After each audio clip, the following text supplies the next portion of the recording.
are the founder and president of KREATiS, a company based near Lyon in France. Could you explain to us why you decided to create the company back in 2014? Yeah, well, it actually all started way before that. Really, the story started back in the beginning of the year 2000.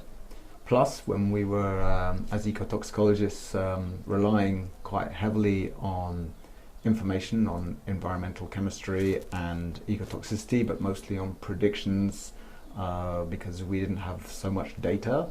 And there was some software around which was quite useful for us. It gave us some indications of what was going on, but unfortunately it didn't really have high accuracy, and we couldn't use it for regulatory purposes, even though it did give us a good sense of where we were going.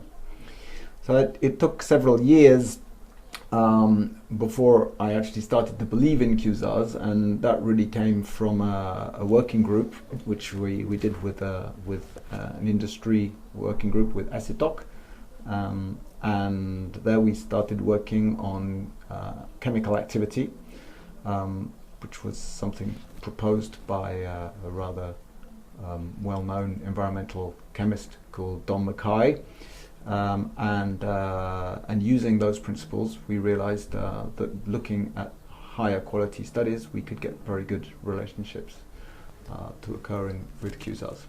So once we'd come out with our Acetoc technical report, I brought that back to the management of CEHTRA and said, this is looking so interesting, I'd like to follow up on this, and it would be great to have a team, and maybe we could even open a department and really start looking seriously at the possibility of creating quality QSARs.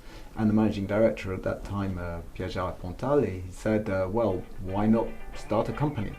So that was the beginning of KREATiS back in 2014.